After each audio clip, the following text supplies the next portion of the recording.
Halo anak-anak hebat di seluruh Nusantara, bagaimana kabar kalian? Semoga saat ini kalian dalam kondisi yang sehat dan semangat ya dalam belajar. Jumpa lagi bersama saya Ibu Dewi yang akan menemani kalian dalam belajar bersama dalam program Kids Academia TV Andi. Selamat menyaksikan.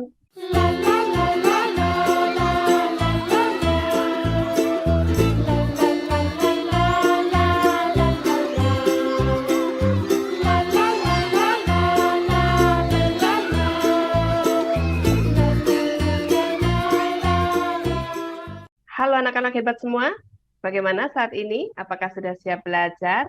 Ya, materi kali ini akan kita cobakan belajar tentang kelas 6, tema yang ke-6. Judulnya adalah Menuju Masyarakat Sejahtera. Berbicara tentang masyarakat sejahtera, kira-kira yang terfikir di benak kalian tentang apa saja ya?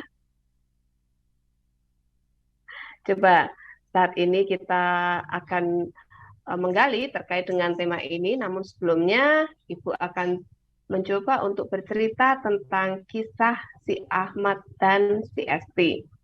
Baik, seperti pada layar di sini kita lihat bahwa hari ini Sekolah Ahmad dan Esti mengadakan kegiatan kerja bakti. Kerja bakti dilakukan untuk menjaga kebersihan di lingkungan sekolah. Sebelum kita berbicara lebih lanjut dan mengenal tentang apa itu masyarakat sejahtera, Ibu ingin tanya pada kalian, adakah di sini yang pernah melakukan kerja bakti? Ya, kerja bakti adalah kegiatan membersihkan ataupun kegiatan bersama-sama untuk melakukan dan menjaga kebersihan di sekitar. Nah, kegiatan ini biasanya dapat dilakukan baik di rumah, kemudian di sekolah, dan juga di lingkungan masyarakat. Adakah di sini yang pernah melakukan kerja bakti seperti yang dilakukan oleh Ahmad dan Esti? Coba angkat tangannya di sini. Oke, baik. Terima kasih. Beberapa teman sudah mengangkat tangannya ya. Ya, memang bekerja bakti atau yang kita sebut sebagai kerja bakti merupakan salah satu perwujudan dari kegiatan gotong royong. Baik, di sini kita akan melihat kira-kira dalam kegiatan kerja bakti apa saja yang dilakukan. Nah, coba di sini kita lihat bahwa kalau kita lihat dari pengertiannya, ternyata kerja bakti itu merupakan salah satu langkah untuk menciptakan lingkungan yang sehat agar terhindar dari sampah. Coba di sini siapa yang suka sekali menjaga kesehatan dan kebersihan? Pasti teman-teman di sini semuanya suka ya hidup sehat ya. Nah, salah satu caranya adalah dengan cara bekerja bakti ini untuk membuang atau membersihkan semua sampah-sampah yang ada di sekitar kita. Baik, untuk selanjutnya kita juga ingin mengetahui kira-kira dalam kegiatan ini apa saja yang dibuang ya. Kita lihat di sini salah satu yang bisa kita bersihkan saat kita bekerja bakti adalah sampah. Ya, sampah adalah sesuatu yang dibuang karena sudah tidak digunakan lagi. Ya, pada kegiatan di yang lalu ya kita pernah menyinggung tentang sampah. Sampah merupakan suatu objek yang memang sudah tidak bisa kita gunakan lagi khususnya untuk keperluan kita. Nah, selain membuang sampah pada tempatnya, ada lagi yang dapat mengurangi kegiatan yang dapat mengurangi sampah. Nah, itu biasanya bisa kita rumuskan dengan singkatan 5R. Apa itu 5R? Coba kita akan ingat-ingat bersama. Atau mungkin beberapa teman di sini malah justru belum paham ya yang dimaksud dengan 5R. Baik, yang pertama ya, kita akan lihat tentang singkatan dari 5R ini. 5R ini adalah singkatan dari reuse, recycle, replace, and replan. Nah, coba kita lihat di sini. Kira-kira apa saja yang bisa kita lakukan ketika kita ingin menerapkan 5R ini? Baik, yang pertama kita lihat tentang reduce dulu ya. Baik, di sini kita akan lihat bersama apa saja yang bisa kita lakukan ketika kita akan melakukan reduce, yaitu mengurangi sampah. Nah, salah satu cara kita mengurangi sampah adalah dengan cara menggunakan bahan-bahan yang tidak banyak menghasilkan sampah. Misalkan mau menghasilkan sampah berarti memilih makanan segar dibandingkan dengan makanan kemasan. Nah, di sini kita akan lihat bahwa banyak sekali makanan-makanan di sekitar kita yang bisa kita pilih ya ketika kita jajan. Misalkan ada makanan yang memang dibungkus dengan benda-benda organik atau yang bisa terurai. Misalkan benda yang dibungkus dengan dedaunan, daun pisang, dan lain sebagainya. Ya bukan berarti kita harus benar-benar menghilangkan itu, tetapi paling tidak kita bisa meminimalisir penggunaan sampah-sampah atau makanan yang memiliki kemasan susah diuraikan, misalkan kemasan plastik ataupun kemasan yang lainnya. Kaleng-kaleng bekas itu kan juga susah, itu bisa digantikan dengan yang paper atau juga bahan-bahan lain yang mudah terurai.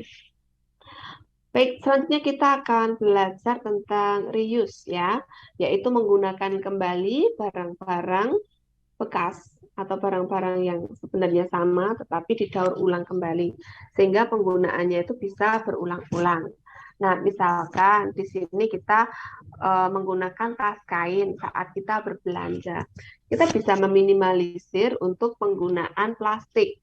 Kantong-kantong plastik yang sering kali kita pakai ketika kita membeli jajan ataupun kita membeli barang itu sebenarnya sangat tidak ramah dengan lingkungan apabila memang bahan-bahannya di situ susah untuk diuraikan mikroorganisme. Kita sering kali berbelanja, misalkan kita berbelanja makanan, kemudian kita berbelanja tas, kita berbelanja apalagi ya sepatu dan lain sebagainya. Atau kita sering ya menggunakan plastik itu. Plastik dengan berbagai kualitas, ada yang tipis, ada yang tebal.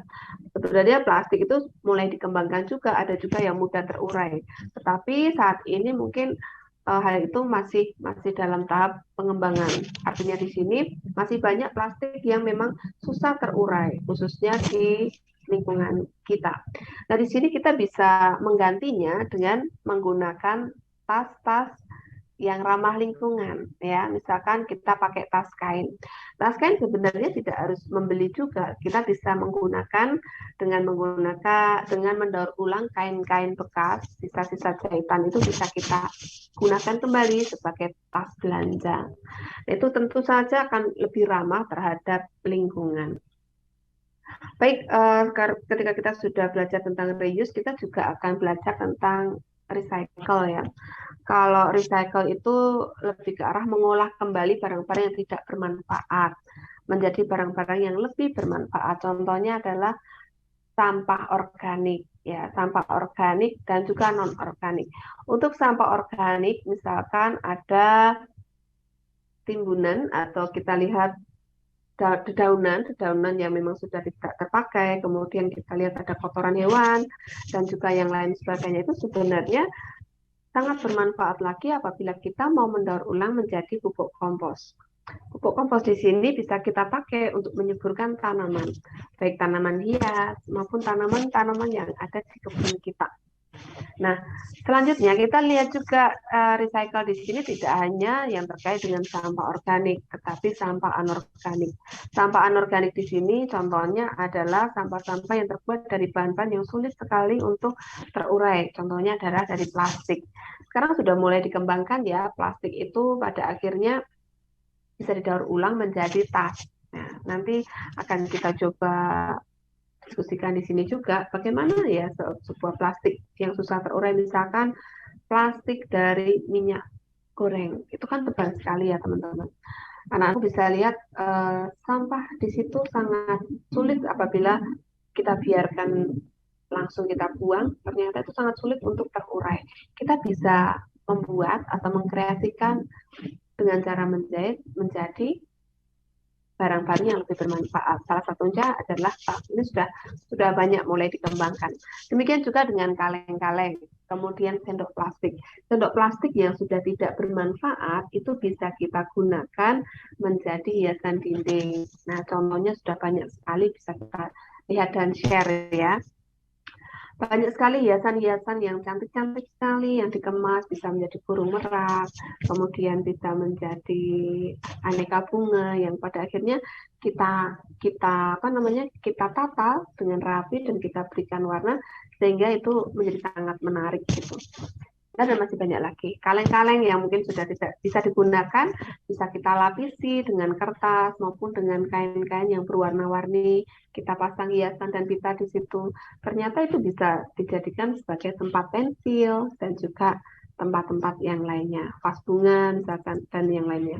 Itu sangat sangat bermanfaat sekali. Daripada kita membuangnya langsung, bahkan bisa menjadi sarang nyamuk. Baik, selanjutnya adalah replace. Replace adalah menggantikan barang dengan yang lebih ramah lingkungan. Misalkan kita mengganti gelas plastik sekali pakai dengan gelas yang berbahan kaca ataupun keramik. Nah, sekarang kita lihat ya, kalau misalkan kita jajan, karena murah juga, kita seringkali menggunakan gelas-gelas plastik. Ya, gelas plastik yang berbahan plastik tebal ya, dibandingkan dengan yang plastik yang tempat makanan itu, maka tanpa kita sadari ketika kita membuangnya, sebenarnya kita menumpuk sampah kembali ya, apalagi kalau membuangnya sembarangan itu sangat berisiko sekali. Nah, kita bisa mengganti dengan menggunakan gelas kaca atau gelas keramik atau yang sering kita pakai sebagai mug ya, kita kenal sebagai mug. Nah, kita bisa menggunakan itu ataupun menggunakan toples. Apa namanya? Gelas yang terbuat dari bahan-bahan tertentu yang bisa kita pakai berulang-ulang. Tentu saja itu lebih lebih menghemat ya dan lebih ramah lingkungan. Baik, untuk selanjutnya kita juga akan mengenal yang namanya replan. Nah, coba Ibu akan mencoba mengenalkan kalian apa sih replan itu ya. Replan ini juga sering dikenal sebagai rebuisasi. Ya, istilah ini tentu sudah tidak asing lagi dengan kalian ya. Rebuisasi itu apa ya? Masih ada yang ingat di sini? Angkat tangan. Baik ya. Rebuisasi adalah penanaman hutan kembali. Nah, contoh sederhana yang bisa kita lakukan adalah dengan menanam pepohonan di sekitar kita. Sebagai contohnya apa? Ya, kita bisa menanam bibit-bibit tanaman yang dapat membuat lingkungan kita lebih segar, baik itu tanaman bunga maupun tanaman buah. Jika memang daerah kalian atau wilayah kalian tinggal, tempat kalian tinggal itu ternyata masih memiliki ladang yang luas, kalian tentu juga bisa lahan yang luas ya. Kalian tentu bisa menanam tanaman buah ataupun tanaman-tanaman lain yang bisa lebih besar di situ. Tentu efeknya akan lebih banyak ya. Selain kita mendapatkan buahnya sebagai konsumsi kita mendapatkan vitamin C dan juga vitamin-vitamin yang lain dari kita mengonsumsi buah-buahan tersebut. Lingkungan kita juga tentu lebih segar. Baik, saat ini kita juga akan lihat apa saja ya manfaat dari reboisasi ini. Reboisasi ini sangat bermanfaat terkhusus untuk membuat membuat lingkungan kita menjadi lebih aman. Kita bisa menerapkan reboisasi ini dalam lingkup yang lebih besar, yaitu untuk menangani bencana yang ada di daerah-daerah yang miring, misalkan di daerah pegunungan. Nah, daerah-daerah pegunungan yang sudah gundul ya, yang terutama daerah-daerah yang memang sengaja diambil kayunya, itu bisa kita tanami kembali, kita reboisasi dengan tanaman baru yang harapannya itu akan berakar kuat di situ dan dapat mencegah yang namanya bencana tanah longsor ataupun juga banjir. Menarik sekali ya kita belajar tentang 5R ini dan kita juga perlu tahu bahwa penerapan 5R ini sebenarnya tidaklah sulit karena 5R ini merupakan salah satu program yang memang benar-benar bermanfaat bagi kita. Kuncinya adalah dari diri kita sendiri, apakah kita mau melaksanakan ataukah tidak. Tentu saja anak-anak di sini kita himbau untuk mau ya menerapkan 5R. Masih ingat? Ya. Baik, selanjutnya Ibu akan coba kembali bercerita ya tentang kisah teman-teman kita, yaitu tentang Esti saat ini. Suatu sore, Esti membantu ayahnya menyapu halaman rumah. Sampah-sampah yang berserakan ia sapu dan dikumpulkan berdasarkan jenisnya. Kita bisa membayangkan ada seorang anak yang membantu orang tuanya, dia membersihkan lingkungannya. Nah, kemudian sampah-sampah yang dia kumpulkan ini dipisahkan ya, dikelompok-kelompokkan berdasarkan dengan jenisnya. Nah, tujuannya adalah untuk memanfaatkan sampah yang sudah tidak terpakai itu. Bisa kita perhatikan di sini ya, ternyata nah ini adalah anak yang rajin dan cinta kebersihan. Nah, sekarang tahukah kamu dengan cara apa saja ya sampah dapat diolah kembali? Coba diskusikan dengan temanmu ya. Kalian bisa berdiskusi kalau di sekolah dengan teman-teman satu meja atau sebangku kalian. Atau teman-teman yang ada di depan atau di belakang, atau di samping kanan atau di samping kiri. Nah, coba didiskusikan kalian dengan baik ya. Kira-kira bagaimana ya cara mengolah sampah agar dapat digunakan kembali. Nah, intinya seperti itu. Apakah yang pertama dengan cara menguburnya, ataukah dengan cara seperti yang sudah kita jelaskan di depan ya?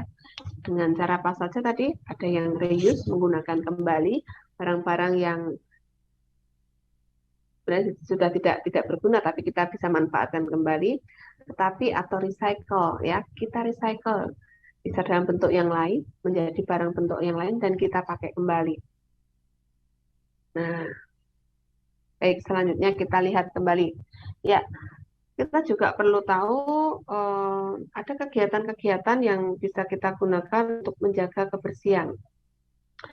Di antaranya adalah kegiatan mencuci tangan. Ya, belum lama ini Indonesia mengalami sebuah pandemi ya, masih ingat ya.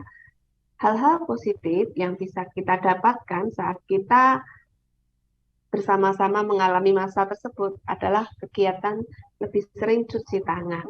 Nah, di sini teman kita Ahmad ini mengajak Wayan dan juga Esti sebelum makan itu untuk mencuci tangan terlebih dahulu. Nah, kebiasaan-kebiasaan mereka ini Ibu harap juga tetap kalian laksanakan ya setelah masa pandemi ini berlalu. Kita menuju ke masa normal, tetapi kebiasaan-kebiasaan positif seperti yang dilakukan Ahmad, kemudian Wayan dan Esti ini tetap bisa kita aplikasikan dalam kehidupan sehari-hari. Baik, selanjutnya Ibu akan meneruskan cerita di sini. Mereka mencuci tangan menggunakan sabun sehingga tangan mereka terhindar dari virus dan kuman. Ahmad membiasakan diri mencuci tangan sebelum karena yang namanya penyakit diare. Ya, cuci tangan ini tentu harus dilaksanakan begini ya. Jika kemarin kita masih malesan cuci tangan ataupun cuci tangannya tidak rajin, maka kita harus mulai membiasakan diri sejak sekarang. Seperti yang dilakukan Ahmad ini ya. Ia rajin mencuci tangan, tapi karena dia punya pengalaman, yaitu dia pernah sakit diare. Siapa di sini yang pernah sakit diare? Sakit diare itu tentu tidak nyaman ya. Selain perut kita melilit, sakit, kita juga harus bolak-balik ke toilet dan lain sebagainya. Nah, di sini daripada kita mengobati, lebih baik kan kita mencegah. Nah, pencegahannya ini adalah dengan cara menjaga kebersihan diri, yaitu dengan cara mencuci tangan dengan sabun. Ya, tujuannya jelas ya, supaya tangan kita itu bebas dari virus dan juga sakit penyakit. Baik, untuk berikutnya kita juga perlu menyadari bahwa sakit karena diare ini tentu tidaklah nyaman dan tidak enak ya. Coba di sini siapa yang tahu tentang pengertian diare? Ada yang tahu? Ya, diare itu adalah penyakit buang air besar secara terus-menerus yang kaitannya di sini tentunya itu tidak normal. Di mana tinja atau yang kita sebut sebagai feses itu memiliki kandungan air yang berlebihan. Sehingga kondisi ini menyebabkan perut kita jadi melilit dan sakit atau tidak normal. Beberapa kasus sempat menyebutkan ya bahwa penyakit diare yang sudah terlambat itu bisa menyebabkan kematian karena badan kita terus-menerus mengeluarkan cairan. Kalau memang itu tidak tertangani dengan baik, itu sangat-sangat berbahaya. Ada beberapa gejala dari diare, di antaranya adalah buang air besar encer, kemudian sering, perut terasa kembung, kemudian badan lemas ya karena kita mengeluarkan cairan terus-menerus. Pada kondisi dehidrasi, badan kita bisa mengalami demam. Selain kita juga nyeri perut, dan yang paling berbahaya itu kalau sudah agak terlambat terjadi pendarahan yang bisa keluar melalui kotoran kita. Apabila nanti kondisinya sudah tidak membaik, dalam artian memang harus segera ditangani oleh medis ya, penyakit-penyakit seperti diare ini. Baik, Ibu sekarang ingin bercerita lagi tentang kisah yang lain, yaitu tentang Ahmad ya. Pada hari Sabtu, siswa di sekolah Ahmad diminta membawa bibit pohon dari rumah masing-masing. Nah, kira-kira apa ya tujuannya dia harus membawa pohon ini? Nah, bibit pohon yang dibawa oleh para siswa akan digunakan untuk kegiatan reboisasi di lingkungan sekolah Ahmad. Pernahkah kalian melakukan seperti yang dilakukan Ahmad? Nah, jika belum, ya, nah kita akan coba untuk mendiskusikan lebih lanjut ya bersama Bapak dan Ibu guru. Cerita selanjutnya adalah sepulang sekolah, Ahmad dan ibunya berencana membuat sebuah kerajinan dengan menggunakan bahan yang mudah dan murah. Kira-kira dengan kegiatan ini apa ya yang ingin dilakukan mereka ya? Ya, di sini kita akan lihat bahwa siang itu Ahmad dan ibunya membuat sebuah kreasi sebagai pewangi ruangan yang disebut sebagai potpourri. Ya, baik. Beberapa kegiatan yang dilakukan si Ahmad ini ternyata ada dua ya. Yang pertama dia melakukan reboisasi di sekolah yang tadi tujuannya sudah kita diskusikan dan kita bicarakan di awal, yaitu untuk menjaga kesegaran lingkungan dan juga kesehatan lingkungan, bisa menghindarkan lingkungan dari beberapa bencana di sini. Nah, baiknya kita juga bisa mengaplikasikan hal itu dalam kegiatan kita sehari-hari khususnya di sekolah. Untuk selanjutnya kita lihat untuk kegiatan kedua yang dilakukan anak ini adalah dia belajar untuk membuat potpourri. Potpourri itu adalah bisa digunakan sebagai bunga, buah, dan rempah kering yang memang sengaja diberikan wewangian bernuansa natural yang dikemas dalam suatu wadah. Ini bisa kita gunakan sebagai parfum alami. Coba anak-anak yang sudah tahu tentang potpourri di rumah kalian, kira-kira adakah yang bisa kita gunakan atau bahan apa saja yang bisa kita gunakan untuk membuat potpourri ini? Pewangian yang natural saya rasa itu sangat menyenangkan ya dan cocok untuk diletakkan di area rumah. Nah, ada beberapa fungsi dari potpourri ini, yaitu dia menyegarkan ruangan dan juga bisa dimanfaatkan sebagai hiasan ya, sehingga ini apabila diletakkan di berbagai area di rumah itu ternyata sangat cocok sekali. Selain enak dipandang juga enak untuk dibau ya, karena memang merupakan pewangian bernuansa natural atau bernuansa alam. Siapa di sini yang berencana untuk membuat potpourri di rumah? Ibu harap kalian berani mencoba ya, supaya tahu apa itu manfaat dari benda-benda di sekitar kita. Baik, dari apa yang sudah kita diskusikan ini, kita tahu bahwa kegiatan-kegiatan yang dilakukan teman-teman tadi, ada Ahmad, Esti, Wayan, dan kawan-kawan maupun orang tuanya ya, kita lihat bahwa yang mereka lakukan itu sangat bermanfaat sekali bagi lingkungan. Dan harapannya ke depan teman-teman di rumah bisa mengaplikasikannya dalam kehidupan sehari-hari. Tujuannya adalah satu, kita bisa menciptakan menuju masyarakat yang sejahtera. dimanapun kalian berada. Mungkin demikian pembelajaran hari ini. Ibu harap pembelajaran hari ini dapat bermanfaat dan sampai jumpa pada pertemuan berikutnya. Selamat siang.